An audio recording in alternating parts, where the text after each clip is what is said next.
Bonjour à tous. Avant de vous laisser découvrir cette 4e vidéo sur la préparation du nomade pour son voyage vers la Méditerranée, je veux vous rappeler que l'aventure du voyage à la voile interactif et pédagogique a commencé. Vous pouvez désormais embarquer et rejoindre les 34 membres de notre équipage qui se sont déjà lancés dans cette aventure. Et avec eux, vous participerez aux décisions concernant l'équipement et les priorités des travaux. À partir d'avril, lorsque le nomade mettra les voiles, vous aurez aussi l'occasion de choisir les thèmes d'apprentissage qui vous passionnent, qu'il s'agisse de la météo ou des techniques spécifiques à la croisière. Vous pourrez également influencer le parcours du nomade en proposant des escales, qu'elles soient historiques, artistiques, archéologiques, scientifiques, écologiques ou techniques. Alors, n'hésitez pas à embarquer avec nous. On vous explique tout dans le lien qui se trouve là ou en commentaire.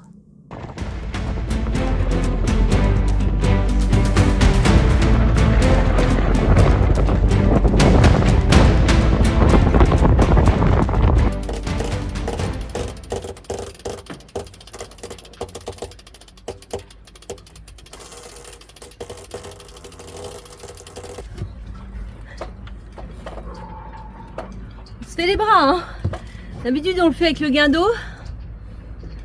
Et puis là on sait pas ce qui se passe. On l'a essayé encore ce matin, il marchait très bien. Et là il marche plus, il est tombé en panne. Donc du coup on le fait à la force des bras. On a de la chance, il fait beau temps. On avait encore pas mal de houle quand on est arrivé ce matin, ça bougeait dans le port. Il faisait un peu gris, mais là on est bien, il y a du soleil, ça bouge pratiquement plus, donc c'est chouette.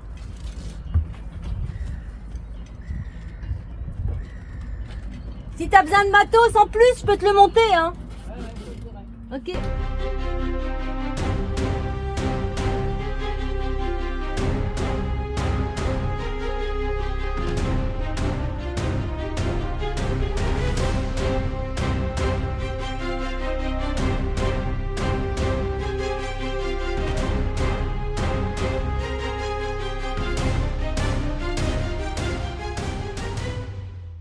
Ça y est, je suis redescendu, je suis bien content. Parce que je commence à avoir très mal au cou. J'ai le truc un peu, le baudrier un peu grand, il me fait mal.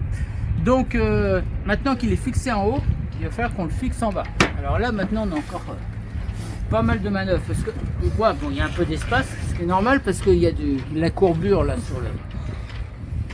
sur les têtes. Mais donc pour rattraper ça, il va falloir que je mette un palan et que je largue complètement le patara à l'arrière.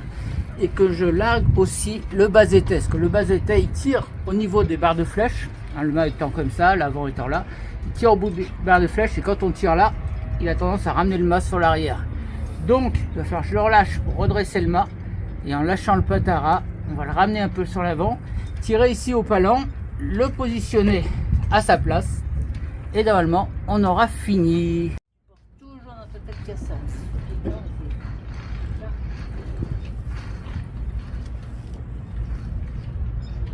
Tout ça, quand ça sera prêt, on va essayer de faire un palan pour le ramener.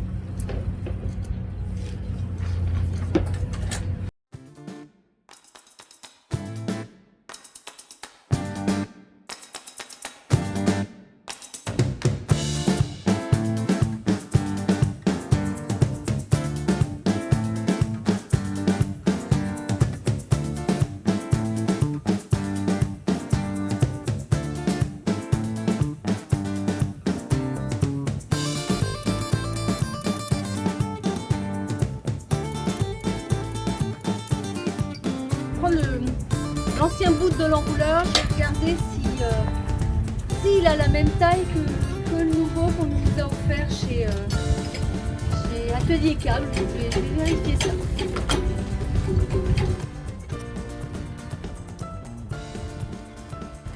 Qu'il est beau, notre nouvel enrouleur. Bon là on est reparti pour quelques années là. Non c'est chouette. Bon ça coûte un bras. Mais si ça peut nous durer encore autant d'années que le précédent, ça serait chouette. Bon bah là ça bouge, hein, c'est pas moi, c'est il y a de la houle dans le port de la Trinité. Bon là on est reparti de la Trinité, on a fini de monter notre enrouleur et puis bah là on rentre sur Quiberon, donc on a fait tout ce qu'on voulait faire. Voilà, donc, on repart au moteur bien sûr puisqu'il n'y a pas énormément de vent et on a juste la trinquette qui apposte, mais on n'avance pas et sinon on ne sera pas rentré avant ce soir.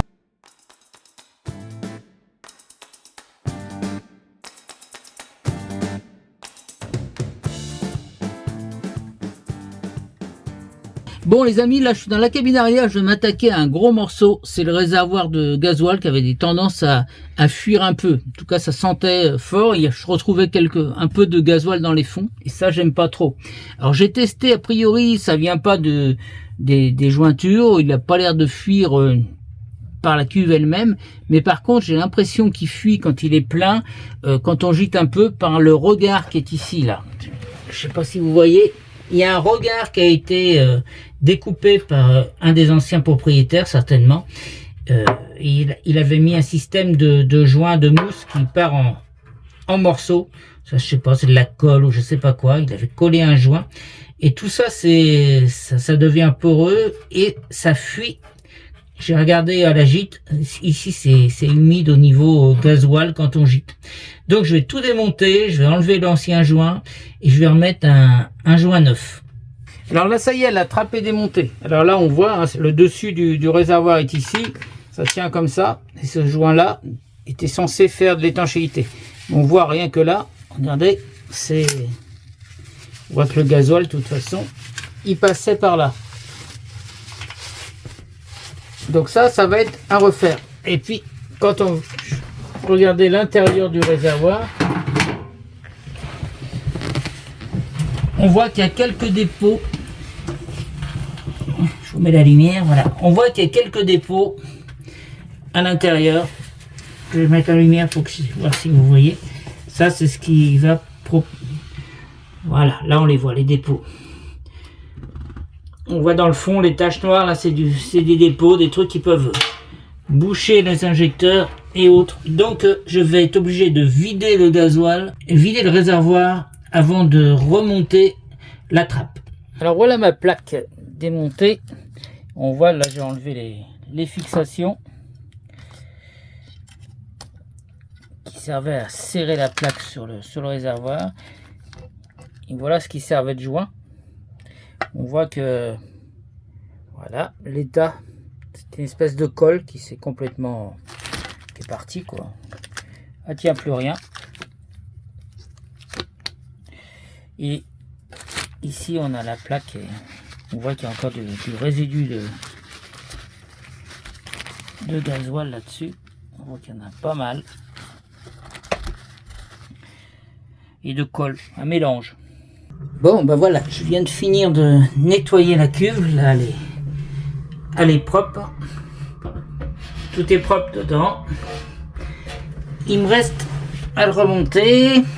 Alors, j'ai aussi travaillé sur la nouvelle trappe, changer les joints. Ça va dessus. En fait, ça glisse sous la surface du réservoir, clac, comme ça. Et après on le serre dessus.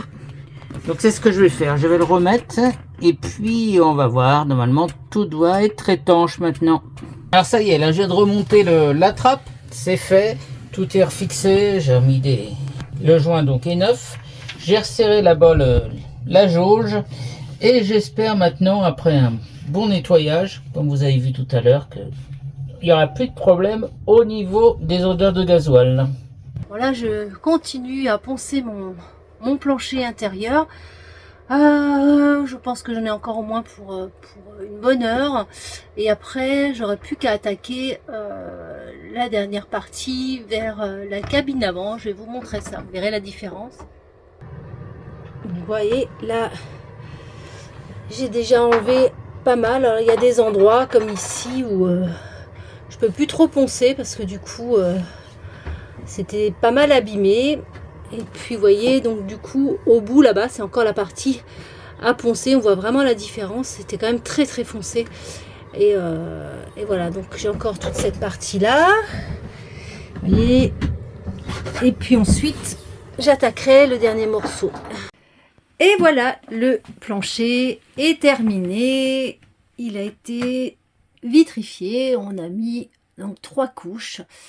Donc là, ça fait quand même beaucoup plus clair qu'avant. C'est vraiment chouette. Bon, même avec la vitrification, on voit bien encore cette partie-là qui a été abîmée. Mais bon, c'est pas grave. En tout cas, on est content du résultat.